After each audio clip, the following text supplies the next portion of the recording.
The following is an interview with Nicolas Vaiman, the co-founder and CEO of Bubblemaps. In this discussion, we covered topics such as cryptocurrency controversies, scams, meme coins, and much more.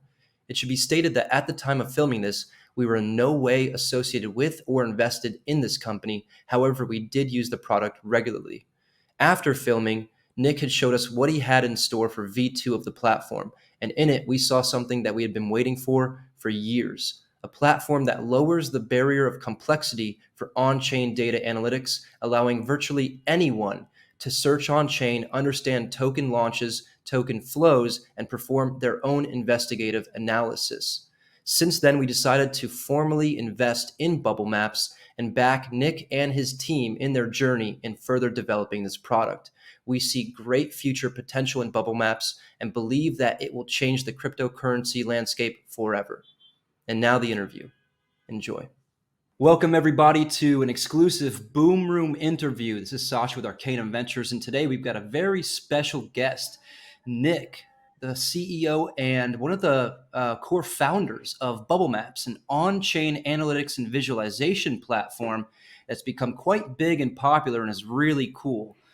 Nick, how you doing? Welcome on the show, man. I'm doing fantastic. Thank you for having me. Thanks for taking the time. It's really exciting to speak with you again. I think the last time we spoke was maybe mid last year. In fact, it was following. I think you guys were raising a seed round for Bubble Maps, and so congratulations for filling that round. I see the product has developed a lot since then, and you've been all over the crypto space, really, kind of like a doxed Zach XBT. Tell me about it. Tell me about it. Yeah. Indeed, the last time we talked, that we were in the midst of our fundraising, and I remember this time vividly because fundraising during a bear market is super hard, my friend. I mean, right now, BTC is pumping, the market is looking bright and sunny, but back then, my friend, let me tell you, that was way harder than it is today. But I'm super happy to have been through this really these hardships because I think it's forged me and it allowed me to learn a lot of skills along the way, how to negotiate, how to pitch, how to believe in yourself so hard that you actually convince people as well. And I think during a bull market it's a bit too easy, so you don't learn as much. Yeah, for sure. Yeah, it's a really good point. That's a testament to how strong your team and your product is, and yeah, that's very encouraging that you could do that. And now it's going to be even easier to raise more money in the bull run. I hope so, my Yeah. friend. I hope so. And regarding what you said about social presence, I can tell you we've been all over the place. Let me tell you a little story. When we started Bubble Maps in 2022, we wondered how to make this product popular because it's a competitive segment. There's many on-chain analytics. And instead of doing traditional marketing, oh, here is my product, here is my new feature, here is my team. Instead, we decided to use our tool to investigate. So we investigate big protocols like Uniswap, DYDX, Compound. We investigate Memecoin as well. This is a big topic. And what we found was so unique and so special that we exploited on social media. And this is how we've marketed our product through these investigations. This is a perfect way to market your product, honestly. And this is, I think, how both Carmelo and I kind of come to know you. Yeah.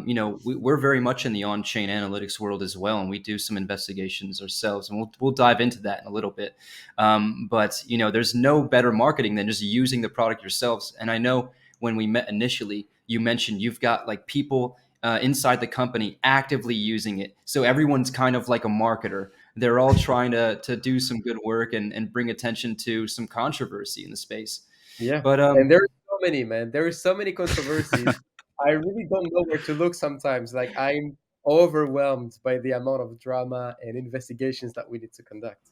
I wanted to ask. business is a booming. I wanted to ask maybe later in the interview, but screw it. It's perfect time to ask. I'm wondering what is your favorite interview you've conducted, or not interview? Sorry, investigation. Like, what is your most interesting thread you've Ooh, posted on your account so far? spicy. I have two favorite, if I Yeah, may, but yeah. I'll be short and sweet. So the first one is the Uniswap investigations, where we found all the A16Z's wallets. In total, they have 6.5% of the total supply, and this is just above the quorum. meaning in theory, A16Z could push decisions on their own. So It's wild. that's kind Yeah, of a blow for governance is the concept of a scary. governance. Yeah, but honestly, they're not the worst. Like I was super hard on M16Z. I've I've come on them. I've attacked them multiple times, and they're not so bad. They're doing things. They're supporting the ecosystem, investing in the best protocols. That's okay.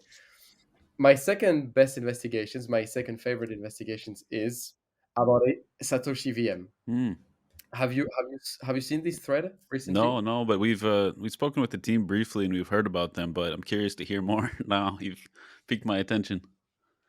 Of course. So Satoshi VM for the audience is one of the biggest launches in 2024.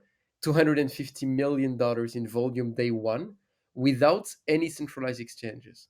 So everything was happening on Uniswap on DEXs, which is kind of a huge number, 250 million.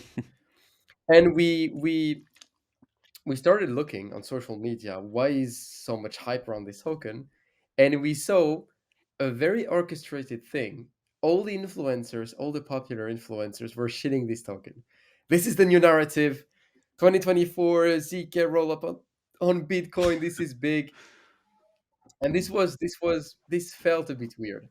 And when we looked at this token on Bubblemaps, we saw this huge cluster where 250 wallets received tokens very early on before the token even launched.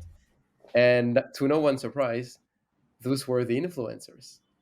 Wow. So these influencers, they received tokens in an undisclosed private round, which Hmm. 100x when the token launched. And of course, they were incentivized to push this token very hard. But the reason why I love this investigation is because it has many episodes. Like this is the episode about the influencers. Then we discovered the team sold for 2 million. Then the Ape Terminal Launchpad actually gamed the IDO, and it was this full saga, like a thriller that kept giving and giving. That was amazing. Yeah, I saw both. I think the Ape Terminal and the Satoshi VM. Now I'm remembering correctly that they were fighting back and forth and pointing the finger, and yeah, it was very unclear in the fallout after that, like what actually happened. But it's good that you were looking at it, and I got to check out that thread because I haven't seen it yet. But I did see the A16Z thread, and like you said, I can't actually blame them because they're not they're playing within the rules by purchasing tokens and holding them and participating in the ecosystem, but it is interesting, You're and right. it does bring up a lot of concerns and questions about how we do governance right now in Yeah, 2024.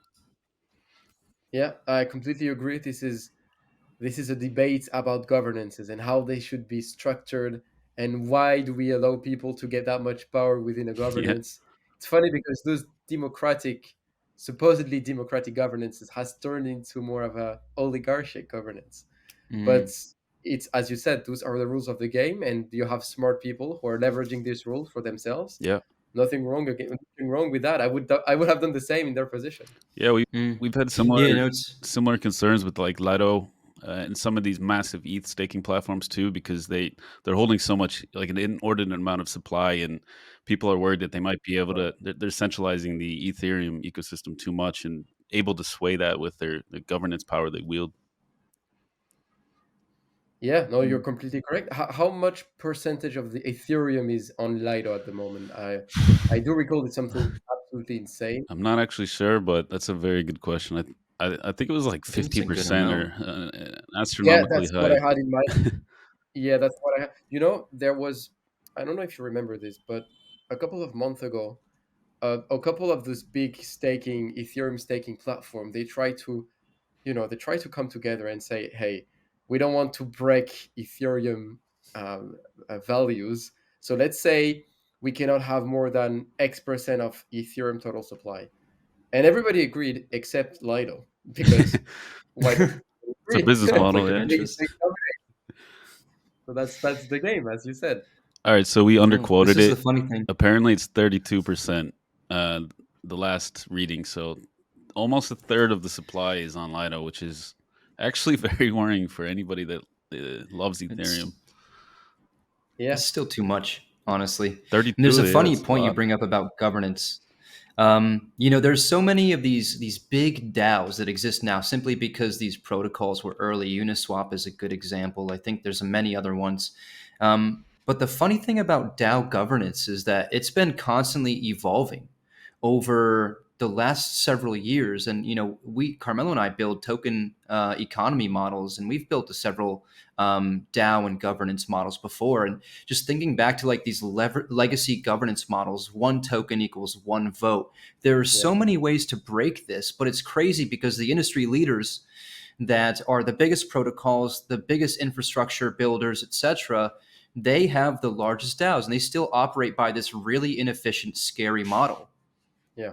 No, you're right, man. And I've seen some experiences within governance, like, okay, one token is not one vote. It's lean. For example, it could be logarithmic, right? Like, if you have too much at some point, it stops scaling, Yeah. or it's something that is pondered with time. So if you've been a holder for a very long time, you have more powers because you're a long time believer. But it's hard to find a perfect model because all of them can be exploited. And you also have to think about the fact that many people don't care too much. They don't want to vote. Yeah. They just they're just holding large percent of the supply, but they don't vote.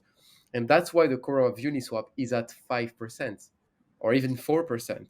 Mm, 4% for a quorum. Like, if you it's if you were to crazy. think in a normal democracy, this is 50%, but in a DAO this is 4. Like, like, why? It's It's so low. wild. Yeah. Before we dive a little bit deeper, we want to talk to you about virtually everything. But, we were really curious because I think the first time we spoke, we didn't really cover this. This is such a niche area to live in the cryptocurrency industry. And Carmelo and I know, like I said, because we do a lot of on chain data analytics, we've been doing it ourselves. We've got a couple of in house programs that we've developed ourselves to do it. And we still see a massive gap in the industry. Like, be outside of Bubblemaps, there's not a lot of platforms focusing on storytelling with this data. And so we wanted to ask you, because it doesn't seem to be a big focus still, what was your journey? Like, what's your story? How did this even interest you? And then how did Bubblemaps come to be? It's funny you say this because yes, on-chain data is niche, but at the same time, this is at the very center of crypto. Everything that crypto creates, every movement, every transfer, every buy and sell produces on-chain data. And I think this is the best segment in the industry because we can virtually talk about anything. We can talk about governance. We can talk about meme coins. We can talk about politics. Like, on-chain data is just a never-ending topic, and I love this so much. It's been 10 minutes. We didn't talk about data at all. We're just talking about politics and news, and that's the best thing ever. So how did I come to this market? I started crypto in 2017 during the bull market back then. I think we're all the child of a bull market because this is the time where the exposure is so high and everybody wants in. And I just came in at the same time as everyone. I was not special or unique in this regard at all. But I fell in love with the industry like the rest of us, and it was so fun and so thrilling compared to my consulting job, which bored me to death. So, I felt something that I've never felt before, which was excitement for a job. That was new to me. So I stopped my consulting job. I was a freshman in like I got my diploma 1 year before, so I was new to working. But I stopped this, and then I created my first crypto company, which was called Cryptonavia in 2019, and it was a data aggregator but off chain. So we were collecting prices, news feeds, social media, posts, sentiments. Think of it as a coin market cap that didn't succeed. Okay, so that was our ambition back then. But we were new to the space and young entrepreneurs, and we didn't understand intimately that crypto is an attention game. We were a bit shy on social media, and then we actually discontinued Cryptonavia after 1 year and a half, and we started Bubblemaps. That was in 2021, and we launched Bubblemaps in 2022, and since then we've been rolling. We're going very hard on social media. To be honest, this is our key lesson from Cryptonavia. Go hard on social media, create attention, react to the news, be compelling, be unique, and create engaging stories. As you said, I think people want to read things that are captivating and colorful. And that's what we want to do with Bubblemaps. Like we talk about on-chain data, but barely. We swap it under the rug, and then we talk about stories as a whole that interest people.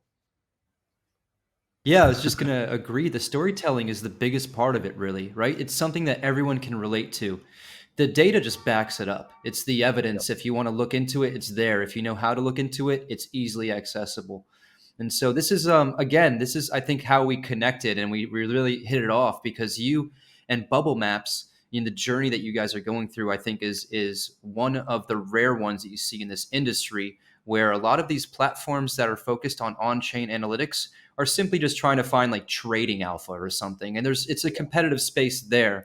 But if you're talking about storytelling, I mean, we all three of us know like you can make a movie out of any of these ridiculous things that happen in the space. Just like with Satoshi VM. I'd love to see that movie. Netflix better My hop on that. Get on it, Netflix.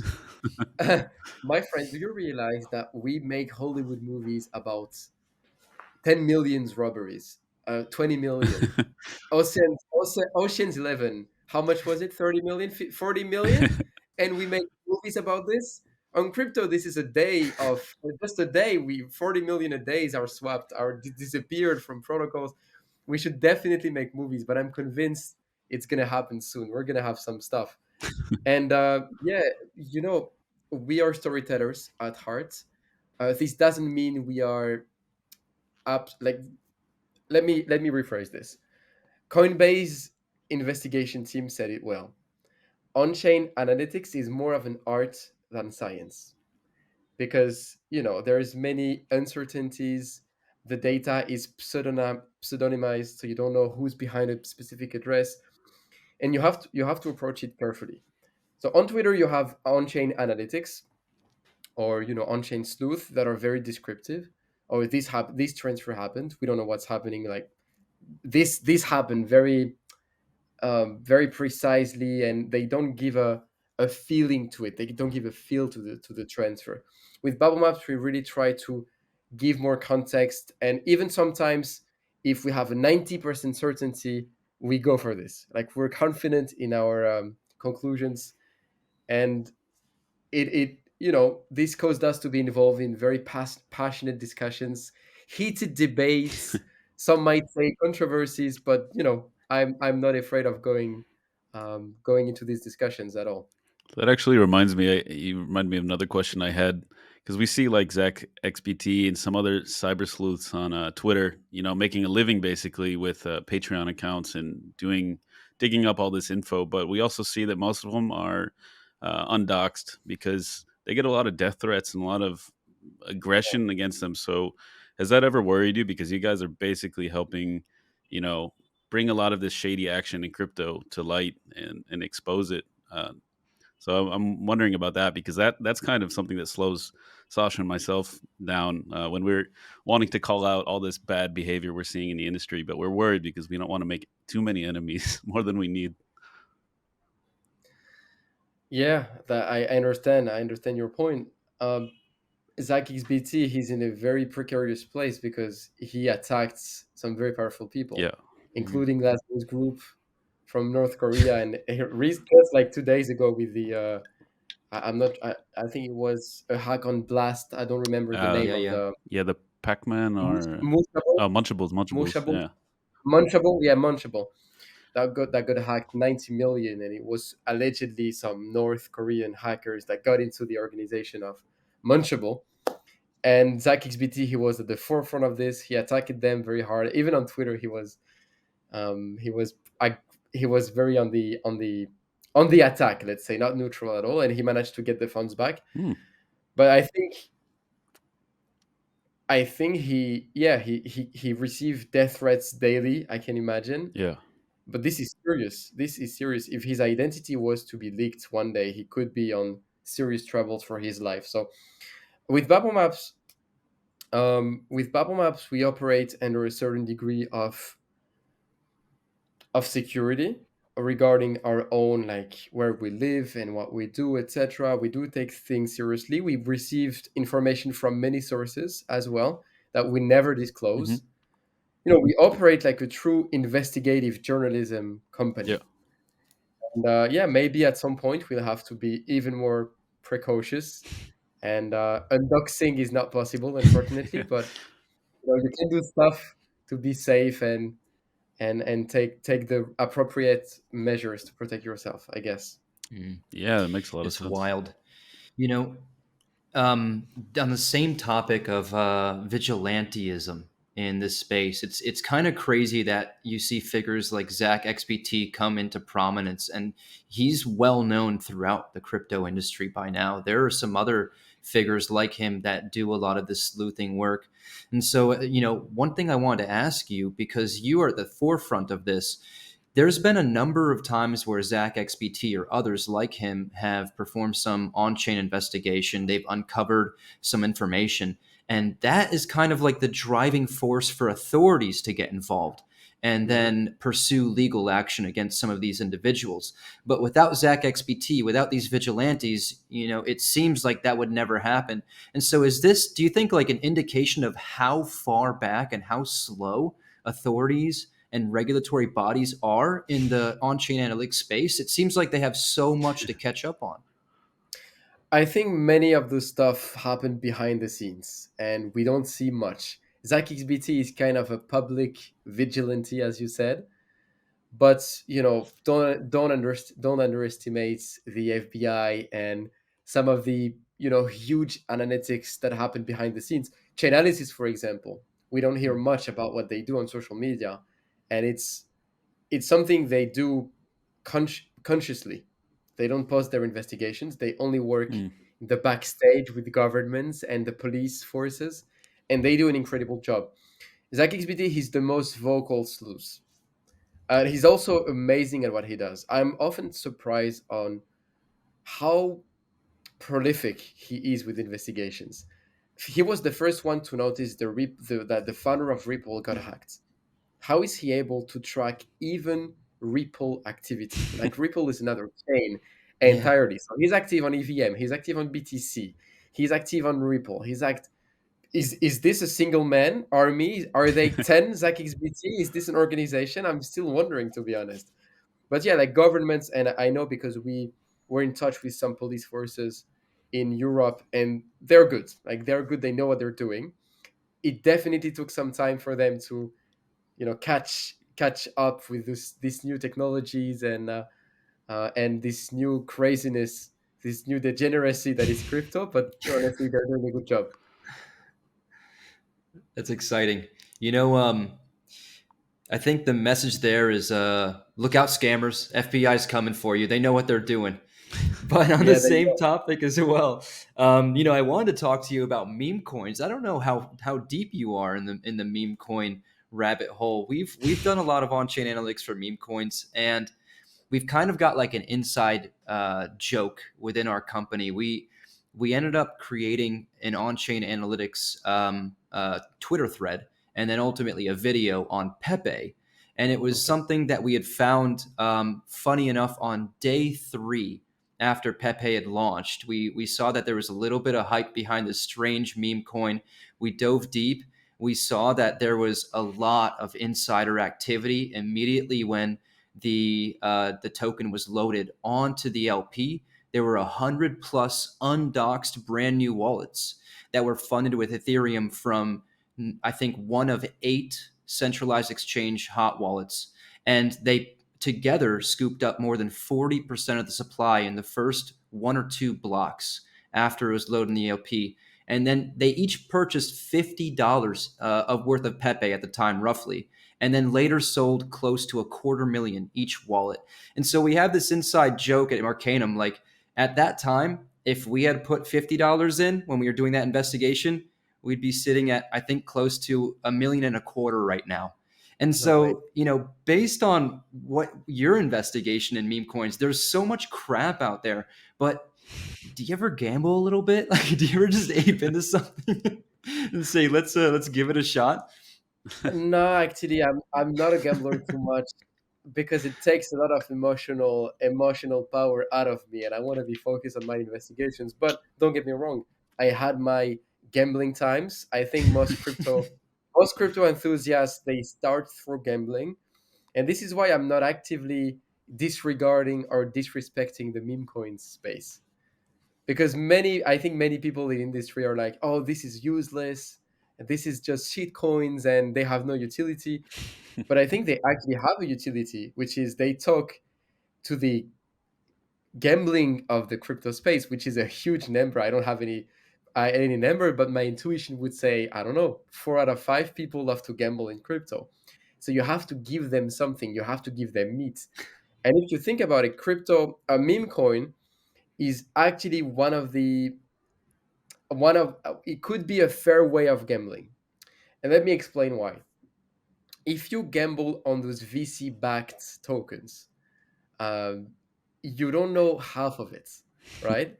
You don't know how many private sale happen, at what price did the VC get their tokens, the vesting and the cliff.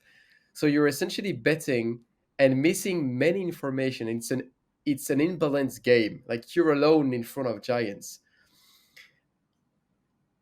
Meme coins, though, I think they've reversed the power, so to speak, because a meme coin launches, especially what happened with Solana recently, where they put 50% of the token in the LP, 50% of the token to the pre-salers, and they put all the Solana they raised in the LP. And this is actually a very fair game because it means all the pre-salers, they invest at the exact same price as the launch price. So this is kind of a fair launch. And then all the money that is raised goes in the LP. So the founder of the meme coin doesn't get any money from this directly.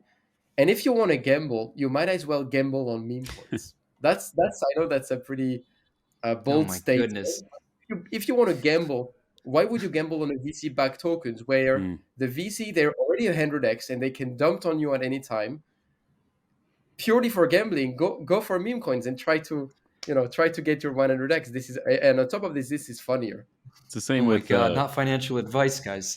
it's the same with the stock industry, or stocks and classic equities. Like you're also going against giants. I think they made a movie about it recently, like Dumb Money, about this whole Yeah, fiasco with GameStop and all these powerful entities that were shorting it. And yeah, ironically, I do kind of agree with you that meme coins are actually the most transparent. Going back to data, on-chain data, like you can technically figure all of this out for yourself using technology like Bubblemaps, especially, or just scanning. absolutely. And yeah, like now, actually, it's funny you mentioned that because we've seen a few VC-backed meme coins in launch pads launching meme coins with vesting schedules in the past few days. I think there was one on Downmaker a few days ago, and Yeah, everybody was wondering why it did so poorly. And I had to remind people, like, why does a meme coin have vesting? Why does it have pre-sales? Why does it have VC backers? Why does it have partnerships? It's a meme coin. Like, there are some prolific meme coins out there like Shiba and Doge that kind of ascended, and they were a joke for so long, and then they became serious and people took them seriously. But yeah, these ones that are yeah. backed by VCs, it's just VCs trying to use the system to profit even more, and they're not understanding what makes a meme coin, and they're failing. Mm. I agree 100%. And meme coins are very liquid. Yeah. The meme coins that are succeeding, there is no vesting, no cliff, 100% TGE, and all in. One funny thing you said though is Pepe had insiders, and I'd like to show you something after this podcast. I'll show you something on our V2. You can have a taste Yes, on the please. We're bar. getting an inside demo. Yes, sir, of course. But I'm thinking as well, the reason why meme coin are more transparent is because most of the time they're not directly listed on centralized exchange. Hmm. What happens with those Yes. VC-backed tokens is, the team they have 30-40% of the supply. You can call this ecosystem or liquidity, whatever, but most of the time they do have large portion of the supply, as well as VCs, of course, when I mean like insiders, team and VCs, and they can liquidate day one on centralized exchanges through market makers without anyone knowing. And this is not possible on meme coins because they're not listed on centralized exchange. Yeah. So nothing happens off chain. Everything is purely limited to the on-chain activity. So you see everything that happens on dexes. And the ACVM drama that I mentioned before, Satoshi VM, Hmm. we said in one of our thread, although this happened, although influencers got, 15% of the supply and there was no vesting for them and the team made some money, at least they did everything on chain. Yeah. They were not trying to hide. There's a degree of transparency involved when you Mm. launched. index and you're not liquidating on market makers. With Bubblemaps, when we analyze some tokens, most of the time, 50% of the activity happen on Binance. What are we supposed to Yeah. do? What are we supposed Exactly. to do? We've seen that as a common route Yeah, for it's like crazy. liquidating tokens. You just send them to not even Binance, but one of these lesser exchanges, and it's not a surefire way to do, but it's one of the easiest ways to cover up your tracks, since there's no anonymity on the blockchain, but you can get close to it with privacy and liquidating on a centralized exchange. Unfortunately, Yes, sir. Yeah, absolutely. I think I do agree with your point. The idea of a lot of this living on chain through decentralized exchanges, they seem to be a more fair token offering. But there's still like a lot of patterns that we see when it comes to meme coins, and there are some. I think we've uncovered in one of our videos a serial meme coin launcher that Yeah, launched thousands of meme coins until one finally caught on. That was Grok. I'm not sure how familiar you are with that, yeah, of course. but I made a thread about Grok. perfect. nice. Yeah, Yeah. we see we're on the same page. It's a good connection here.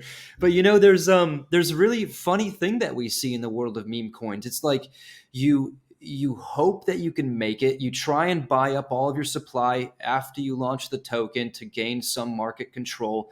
And then if people start buying in anywhere from like, 0 to $2 or $3 million in the liquidity pool, that's rug pull territory. But then there's some weird threshold that happens where there's so much volume, there's so much interest, there's so many transactions, and liquidity for these random assets with like a picture of a dog with a hat gets so big that all of a sudden exchanges, without doing any research, without understanding the risks, without understanding how many insiders hold tokens and how much liquidity they can completely wipe off the market, they decide to list these assets. But at that point, it's kind of like there's accountability, because if they all of a sudden rug $1 billion meme coin, then more than likely the FBI or someone else is going to get involved, right? So it's this really weird like accountability system that's no one's talking about. Yeah, no, you got a point, and this is why I mentioned there is a shift of power for these meme coins, because usually this is done in the opposite way.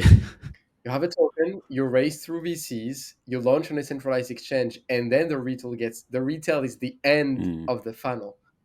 For Mm. this meme coins, it's actually the opposite. The retail comes first, and there's huge interest. And as you said, if it gets to a certain threshold, then the centralized exchange are suddenly interested because they know it's going to drive volume to their platform. And VCs are like, oh, maybe it's gonna 5x, 10x. Maybe we should invest some of our USDC to these meme coins. So yeah, I really like this about meme coins. But as you said, there are many bad apples on the meme coin space. When I say this is fair, I don't mean this is fair because they're all going to 100x. Of course not. I mean this is fair because you have access to more information as a retail, and tools like Bubblemaps, tools like or the just if you use some standard block explorers, even I think you can already eliminate many of these meme coins from the gecko. So I like to have a fair game where everybody has access to the same information, and I guess the smartest win in the end. Mm. Yeah, Absolutely, man. democratization of information. Solid. And yeah, On the opposite end of the spectrum, I did want to shift the discussion a little bit. And so there obviously meme coins are like a huge point of interest for retail investors, and it seems to be, the biggest gateway into crypto for a lot of people that don't know anything about it right now. But on the complete opposite end of the spectrum, there's a lot happening in the world of institutional capital entering mm, crypto, and I yeah, think a lot of confidence has been built in Bitcoin over the past couple months, and we're seeing a lot more Bitcoin being scooped up into these ETFs, into financial instruments, etc. And then we've got further fuel being added to the fire in the form of real-world asset tokenization being led by BlackRock and some of these other big financial firms. And so I wanted to ask you, because Bubblemaps is in a perfect position to understand these inflows and outflows. What are you seeing as far as this institutional capital coming into the space? Because this is the real adoption, right? Is it slowing? Is it speeding? What's going on? Yeah, this is a very interesting question. And to go back to what you said just before, about meme coins, just one more sentence. Let's They're, do it. as you said, they're driving adoption. Yeah. And the funniest part is blockchains themselves, they know it. Hmm. How many people came for Solana because of Bonk? How many people came for Avalanche because of Coq Inu? And now, like, we see this huge shift of people coming to Yep. Base. What are they doing on Base? Are they here for the next infrastructure layer, low fees, high capabilities, or because there is another set of meme coins that are, or for Yep, gambling? Gambling. Yeah. Gambling. Liquidity, gambling. So 100%. the utility of meme coins is unprecedented, and I'm not going to disrespect them by saying they're shit coins only. Now, getting to your question, I think this is quite a unique shift in the industry. What have happened with ETF spot for Bitcoin? We saw BlackRock uh, aiming to launch a stable coin as well. If you've seen this news, so it's crazy to me that those giants that were disregarding crypto for a very long time, that were disrespecting Bitcoin as we're discrediting meme coin, maybe suddenly are like, no, you know what? Actually, I think there's something here. And to me, the main difference between this cycle and the other is the fact that when BlackRock invests 2% of their client portfolio into ETF Bitcoin, it's not daily trading. It's money inflows that's going to be here for a way longer time. So to me, that's the main difference. And also, if you check the retail interest on Google Trends, for example, you just check how many people are typing Bitcoin on Google. It's actually pretty low compared to the peak of 2021. So we're not we're just there in terms of the peak of the bull market and the peak of the interest of the retail. So yeah, this is definitely interesting. I'm waiting as well for ETF on Ethereum. This is going to Yes. be this is not as simple as ETF Bitcoin because Ethereum yields some earnings, meaning it could be deemed as a security. And if BlackRock buys some creates ETF for Ethereum, what are they going to do with their yields? Are they going to distribute it to the investor? There are some tricky questions, and I know that Gary Gensler and the SEC are pretty much against ETF for Ethereum in the first place. But I think this is going to come through in the end because the money BlackRock made on this ETF Bitcoin must be pretty good. So they wanna push on this. Yeah, I was just having an argument with somebody. Absolutely. I don't think they said that they're anticipating this year there's going to be an ETH ETF, and I am not so positive on it. I would love to see it, but on the same note, like BlackRock is a very powerful entity, as are all of Exactly. these banking entities and giants. So that is a lot of weight and force behind the push for this. And you're right; they're making so much. They're printing money right now, so you don't stop a printing money machine. The government will just want to take their cut, Oh, maybe, but they're not going to stop the printing money machine. yeah, I agree. Yeah, 100%. And it's funny because I think last week there was some news that the London Stock Exchange had launched exchange traded notes for both Bitcoin and Ethereum, or at least they were in plans to launch this. And Yeah. so it's kind of a departure from the SEC, which is really funny if you think about the SEC, like, kind of shooting the US regulatory side and crypto in the foot. You've got some other players in the space all of a sudden saying, we're not going to take notes from these guys anymore. The demand is there. We're going to pursue it. And so I think that's a step in the right direction. Personally, I'm of the other opinion that the ETH ETF might come sooner than we expect. But I suppose we'll see. On a philosophical note, though, my question um, is this a good is this a good thing for crypto as a whole? I think if Do you think if Satoshi Nakamoto was one of us today, he'd be happy with seeing BlackRock holding how much of Bitcoin? Millions. I think he's holding more than MicroStrategy. Mm. So Michael Saylor, he's holding now more like if they're holding more Bitcoin than him.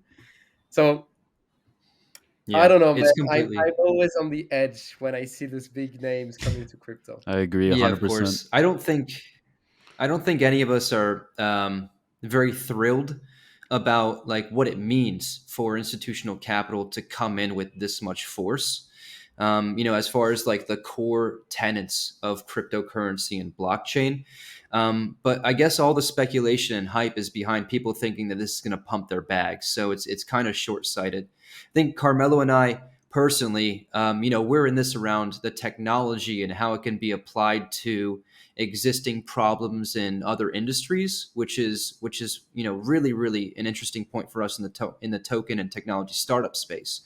But it's just exciting to see this being further adopted by some of these financial institutions. And I guess in the long run, tokenizing a lot of real world assets at least brings a little bit of transparency into like a traditionally very, I don't want to say corrupt, but let's say opaque space, you know? It's corrupt. You can say Yeah, yeah. corrupt. That's All fine. right, it's Don't corrupt. feel Yeah. bad. Take that, TradeFi. Well, I think on Yeah, that yeah. note, I don't want to move the. I think we don't have so much time left, but yeah, we wanted to ask because we've been hearing whispers about next steps for bubble maps and a token and everything. So, wanted to ask how you guys plan. What's the next stage? How are you going to scale? And is it true that you're going to be launching a token at some point? Yes, my friend, you're well Yeah. informed. So the next steps of Bubblemaps, as you said earlier in the Yeah. discussion, we've raised last year in September 2023, 3 million in equity, and part of this equity raise was a token warrant. Sorry. Hmm. So a token warrant was the idea from the very beginning that with this funding, we wanted to plan the launch of a token, and it's something that's been in the back of our mind for a very long time. And this token that we call BMT, Bubblemaps token, is going to be pivotal and at the center of Bubblemaps V2. Hmm. Bubblemaps, we launched it pretty fast when we think about it. Because Cryptonavia, we learned a lot from this first experience. And when we launched Bubblemaps, we wanted to be exposed to the market very fast. No need to, we don't want to stay under the radar for a Yeah. year, building something that nobody needs. Like we released it in 2 weeks and then incrementally implemented new features. Obviously, because of this very fast track, we had limitations on the back end, and this is why we revamped completely the products with Bubblemaps V2, and I'll show you right after how it looks like. But this is insane. This is going to be a true game changer for on-chain data. We're going to have some of the features that are already publicly announced are the Big Bang. So Big Bang will allow you to rewind the tape of the blockchain since day Hmm. one. So if you said early on, oh, Pepe had insiders day one. Well, how about we go back to the first day of the bubble map of Pepe to see who were the holders back then, where did they receive tokens or Ethereum from, and really make sure that they're insiders.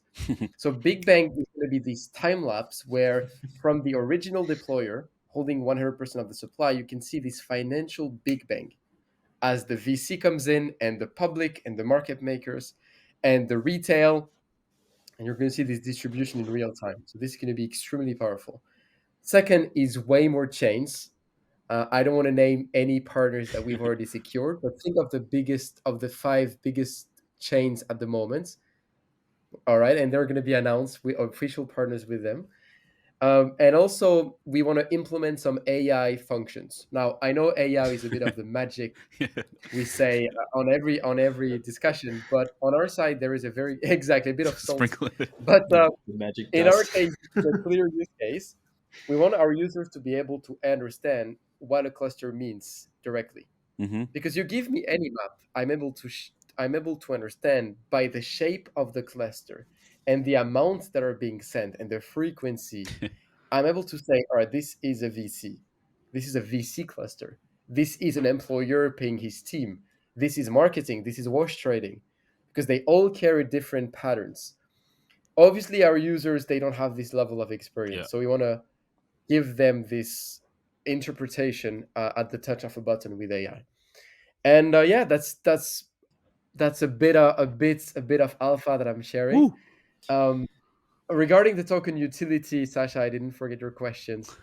There is gonna be plenty. It's gonna be premium access to the tool. It's gonna be gamification to the platform, and it's also gonna be access to how to frame this without spoiling, to a information trading desk Okay, here. Interesting. that's it.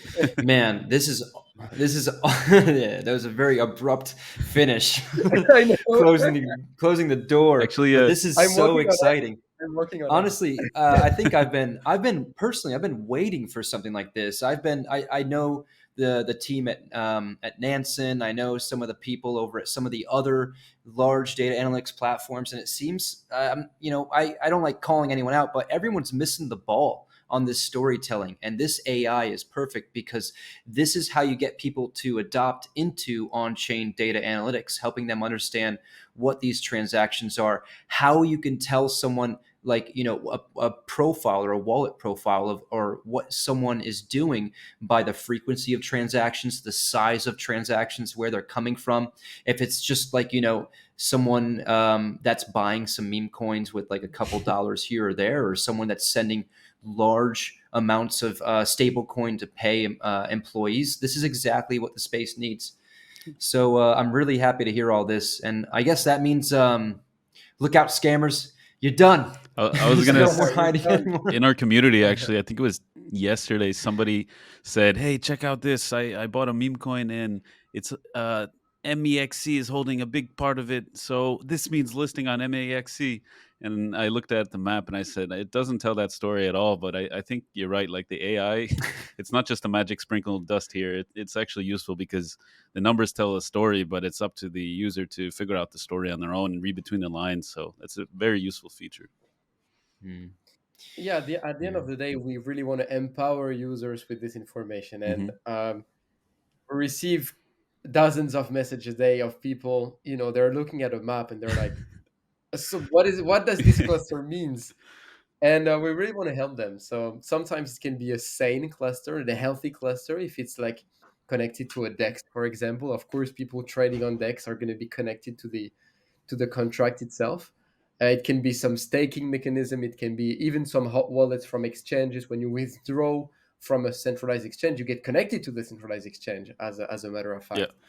So many times our users, they are scared when they see a map for the first time. So it comes to a degree of education and experience to understand Mm. what's going on. Yeah. You guys are doing a great job as far as creating this content, this educational content as well. We're going to wrap it up, but before we do, Nikki, we want to ask you one last question that we ask all of our guests. And you cannot say your own company. There are some rules to this. So, out of everything in crypto, all the tokens, all the assets, all the happenings, all the events, and all the people, People. what are you the most people? What are you the most bullish on right now? It's funny because we actually talked a lot about it during this interview, and I was about to say meme coin. I'm No. actually very bullish on meme coins, man, because Oh my because god. I did they're, not teach, expect that. they're teaching us so much. They're teaching us so much about transparency, about how people really come into the space, about gambling addictions, maybe to a degree. But let me give you one example of this. We're in a bull market, and there are many. I see many tokens launching, many serious VC backed tokens launching, and there is a 6 month cliff, and there is an 18-month vesting, and in advance this is going to bleed out through time.